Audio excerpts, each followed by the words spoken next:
이 시간에는 누가복음 11장 1절부터 4절의 말씀을 주님의 기도라는 제목으로 나누겠습니다. 1절입니다.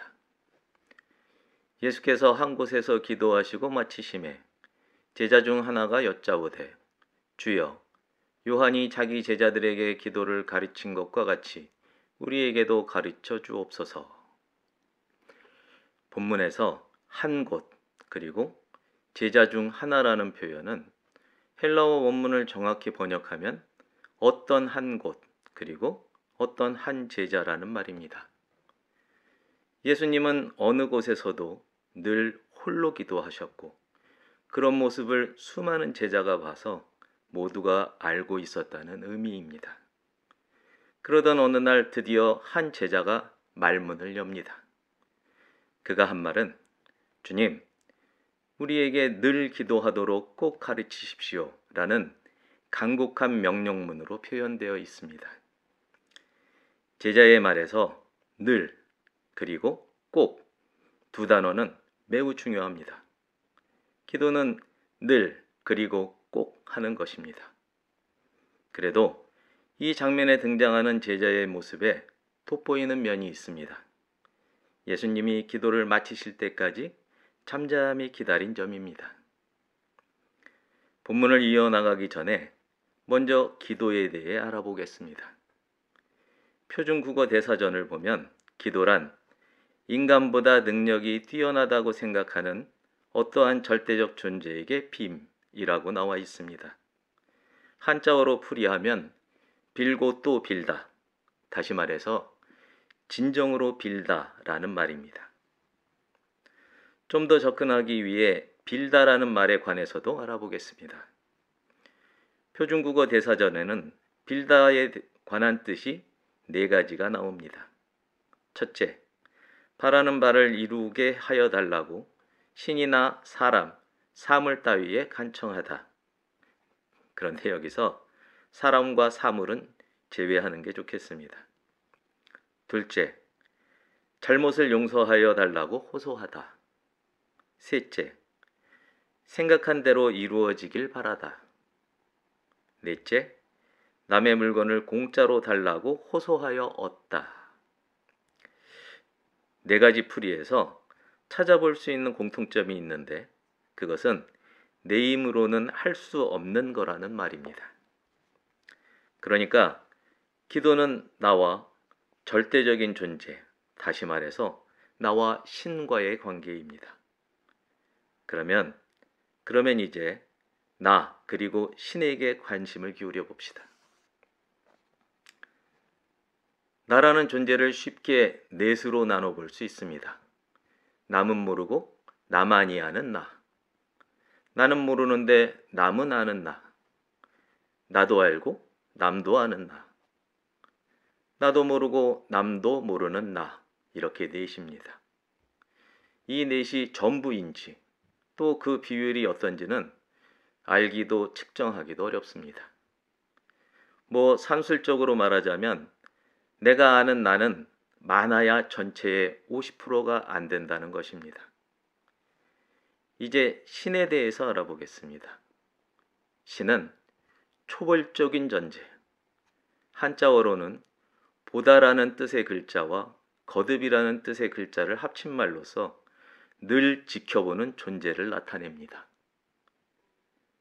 신은 4개로 나눠진 나라는 존재의 모든 면을 다 지켜볼 뿐만 아니라 그 이상의 것도 지켜보는 존재입니다. 공간의 이 끝에서 저 끝까지, 그리고 시간의 이 끝에서 저 끝까지, 그 모두를 한눈에 지켜보는 존재입니다. 만물 하나하나가 어디 있는지, 또 그들 하나하나의 탄생에서 소멸에 이르기까지 전체 시간과 그 인과가 어떠한지 알지 못하면서 이 모두를 지켜볼 수는 없습니다. 그래서 그 존재는 온 우주와 만물을 설계하고 만들고 지켜보는 창조주일 수밖에 없습니다. 성경의 표현대로라면 스스로 있는 자, 나는 나인 절대자입니다. 성경만이 그 존재를 유일하신 하나님이라고 알려줍니다. 우리를 낳았거니와 우리를 포함한 온 우주를 시작한 분이기에 만물의 아버지가 되시는 분입니다. 그분이 만들지 않은 것은 하나도 없습니다. 기도는 내가 하지만 그것을 이루는 일은 하나님이 하십니다. 하나님은 사람을 사랑하십니다. 내게 필요하지 않은 것을 이루시지는 않습니다. 내가 아는 나의 비율은 산술적으로 50%가 안 되므로 실질적으로 나는 내게 꼭 필요한 게 뭔지 잘 알지 못합니다. 분명한 사실은 우리는 항상 필요와 편리 두 가지 갈림길에 서 있다는 것입니다. 필요는 생명을 위한 것이고 편리는 욕망을 위한 것입니다. 하나님은 우리보다 우리의 필요를 더 잘 아십니다. 우리가 만일 욕망을 따라 계속 뭔가를 바라면 그건 기도가 아니라 주문이 됩니다. 성경이 말하는 바 중언부언이라는 말입니다. 하나님은 창조주이시지 요술램프의 진이가 아니십니다. 만일 하나님이 우리가 주문하는 바를 이루신다면 하나님은 종이 되고 욕망을 이루는 수단, 곧 우상이 됩니다. 그래서 예수님은 우리에게 먼저 구할 것에 대해 이처럼 말씀하십니다. 마태복음 6장 33절을 세번역 성경으로 보겠습니다. 너희는 먼저 하나님의 나라와 하나님의 의를 구하여라. 그리하면 이 모든 것을 너희에게 더하여 주실 것이다.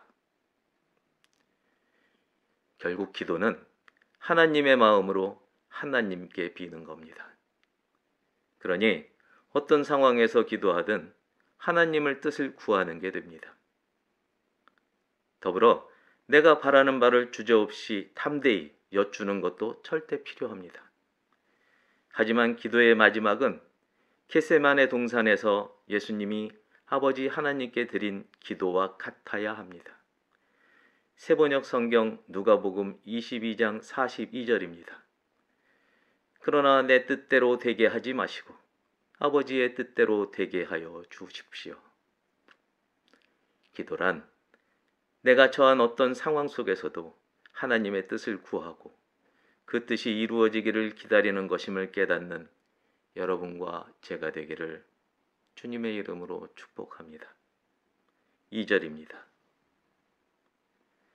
예수께서 이르시되 너희는 기도할 때에 이렇게 하라. 아버지여 이름이 거룩히 여김을 받으시오며 나라가 임하시오며. 예수님은 제자들에게 기도할 때마다 늘 이렇게 하라고 명령하십니다. 차분히 하나씩 알아보도록 하겠습니다. 우리가 누군가와 소통을 시작할 때 상대방의 이름이나 여보세요 라고 부르는 것처럼 기도는 아버지를 부르며 시작합니다. 우리에게 하나님의 이름은 아버지이십니다. 아버지란 우리에게 실존과 생명을 부여한 만물의 창조주를 뜻합니다. 하나님은 창조주로 그리고 우리는 피조물로 구별됨을 인정하고 입술로 고백합니다. 서로를 구별함이 곧 거룩입니다. 아버지의 거룩함을 우리가 인정한다는 것은 아버지께서 나를 짓고 낳으셨다고 고백하는 것입니다. 우리는 하나님 아버지의 의지에 따라 존재의 까닭을 가지고 태어났습니다. 우리는 만물에 대한 아버지의 청지기입니다. 종이라는 말입니다. 예수님도 육신으로는 하나님의 종을 자처하셨습니다. 종은 주인의 뜻대로 움직입니다. 주인의 뜻이 곧 법입니다. 법은 국가를 대표합니다. 그러므로 우리가 아버지와 우리의 다름, 곧 하나님 아버지의 거룩함을 고백하는 것은 그의 백성으로서 그의 법을 따르겠다는 약속입니다. 온 우주와 그 안에 속한 만물이 아버지의 백성입니다. 아버지는 잠도 주무시지 않고 두 팔을 펼쳐 우주의 운행을 붙들고 계십니다. 빛나는 사랑이고 숭고한 희생입니다. 우리가 가장 먼저 구하는 그의 의와 그의 나라는 그의 희생과 그의 법입니다. 우주의 운행이 법을 어긴다면 만물이 소멸할 겁니다. 그 엄청난 위험을 감수하고 아버지는 사람에게 종의 신분에 어울리지 않는 자유의지를 주셨습니다. 그리고 그 결과가 낳은 죄조차도 자기 하나뿐인 아들의 피로 대신하셨습니다. 아버지의 나라가 임하시라는 간곡한 요청은 아버지의 말씀이 우리의 삶이 되도록 우리를 도우시라는 절규의 눈물입니다. 말뿐이고 삶이 없는 건 이미 기도가 아님을 깨닫는 여러분과 제가 되기를 주님의 이름으로 당부합니다. 3절과 4절입니다. 우리에게 날마다 일용할 양식을 주시옵고 우리가 우리에게 죄지은 모든 사람을 용서하오니 우리 죄도 사하여 주시옵고 우리를 시험에 들게 하지 마시옵소서 하라. 이스라엘은 이집트 종살이를 벗어나 광야에서 하나님이 내려주시는 만나를 먹었습니다. 지난 시간에 하나님이 만나를 주신 뜻을 살펴봤습니다. 다시 한번 말씀드리면 하나님이 이스라엘에 만나를 내려주신 이유는 사람이 먹는 것으로만 사는 것이 아니라 주님의 입에서 나오는 모든 말씀으로 산다는 것을 당신들에게 알려주시려는 것입니다. 하나님은 이름만 아버지가 아니라 자녀를 먹이고 키우고 돌보시는 실질적인 아버지이십니다. 말씀이 육신이 되셔서 삶으로 말씀을 완성하신 첫 번째 사람이십니다. 말씀이 삶이 되는 기도를 선보이신 겁니다. 그의 말씀으로 우주가 운행되고 그의 말씀에서 만물 곧 온 백성을 향한 사랑이 나타납니다. 하나님은 편팔을 접지도 않고 뜬 눈을 감지도 않으시며 오늘도 피조물의 세계를 지키고 지켜보는 진실한 아버지이십니다. 사랑의 시작이 용서라는 말씀을 나눈 적이 있습니다. 용서의 뜻이 표준국어 대사전에는 지은 죄나 잘못한 일에 대하여 꾸짖거나 벌하지 아니하고 덮어줌이라고 나와 있습니다. 하지만 성경이 말하는 용서는 그것보다 훨씬 더 큽니다. 용서란 상대, 특별히 원수를 자기와 다를 바 없는 형제로 받아들이고 인정하는 것입니다. 예수님이 사람으로 태어나기로 작정한 데서 용서가 잉태되었습니다. 그리고 사람이 되신 예수님이 사람이 진 모든 죄를 도맡아 죄인이 되고 그 형벌로 죽음을 맞이한 데서 용서가 시작되었습니다.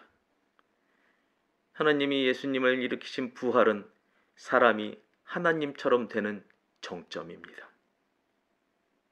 개는 개를 낳고 사람은 사람을 낳고 하나님은 하나님을 낳습니다.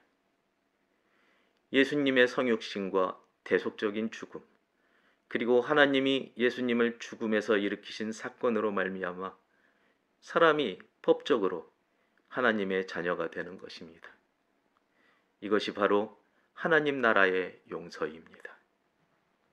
그러면 우리는 어찌해야 합니까? 하나님이 자녀 삼으시려는 사람이 모든 인류라는 사실을 받아들이는 게 마땅합니다. 또한 똥 묻은 개가 겨 묻은 개를 나무랄 수 없듯이 내로남불, 내가 하면 로맨스요 남이 하면 불륜이 아닌 남로내불, 남이 하면 로맨스일지 몰라도 내가 하면 분명 불륜이라는 자세를 갖는 게 마땅하다는 말입니다. 나는 분명 내가 하는 짓을 알지만 남이 왜 그러는지는 모르기 때문입니다. 그러면 이웃을 나보다 우선하게 되고 그것이 우리의 사랑이 됩니다. 시험은 사탄이 가장 잘하는 수작입니다. 그러나 사탄의 이 수작도 하나님의 제가 없이는 허용되지 않습니다. 시험은 사람을 자기 욕망이라는 우상에 빠지게 합니다. 스스로 자신을 자기 편에 두는 겁니다. 내로남불로 돌아가게 합니다. 고린도전서 10장 13절 말씀을 새번역 성경으로 보겠습니다. 하나님은 신실하십니다. 여러분이 감당할 수 있는 능력 이상으로 시련을 겪는 것을 하나님은 허락하지 않으십니다. 하나님께서는 시련과 함께 그것을 벗어날 길도 마련해 주셔서 여러분이 그 시련을 견디어낼 수 있게 해 주십니다. 시험은 죄를 부르고 죄는 용서를 늦춥니다. 그러나 하나님이 작정하신 용서는 소멸하지 않고 우리 앞에 항상 열려 있습니다. 자기 욕망에서, 자기 편리에서, 죄에서, 우상에게서 돌아서기만 하면 됩니다. 겟세마네 동산에서 땀이 핏방울같이 되도록 기도하며 하나님 뜻을 따르기로 작정하고 고통과 죽음을 통해 부활의 일으킴을 받은 예수님을 바라봅시다. 예수님만이 시련, 곧 시험을 벗어날 길입니다. 죄의 삭시 죽음이라면 용서의 삭은 하나님의 자녀가 되는 것입니다. 우리가 우상으로부터 돌아서서 회개하기를 지켜보는 기다림이 바로 우리 인간을 향한 하나님의 믿음이요 사랑입니다. 존귀한 하나님의 친구 여러분, 예수님은 하나님께 나아갈 유일한 길이요 진리요 생명입니다. 그의 길은 가시밭길이요 진리는 가시밭길 위에 흘린 피이며 생명은 그 위에 피어난 은혜입니다. 하나님의 하나뿐인 기도는 사람이 자유의지를 가지고도 아버지를 선택하고 아버지의 나라로 들어오기를 바라는 아버지의 눈물입니다.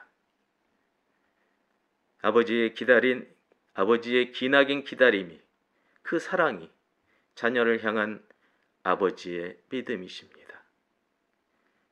아버지, 당신이 제 아버지이십니다. 제가 당신의 뜻을 따라 살게 하십시오. 당신의 말씀이 곧 삶이 되는 인생을 살도록 마음먹게 하시고 욕망을 따르는 먹거리를 빌미로 말씀에서 이탈하지 않게 하십시오. 당신이 먼저 저를 받아들이셨으니 원수를 용서할 고난을 제게 허락하시고 제가 원수의 손을 잡고 당신의 나라에 들어가게 하십시오. 하나님의 말씀으로 삶을 살아가는 참된 기도의 모습을 가진 여러분과 제가 되기를 예수 그리스도의 이름으로 축복합니다. 기도하겠습니다.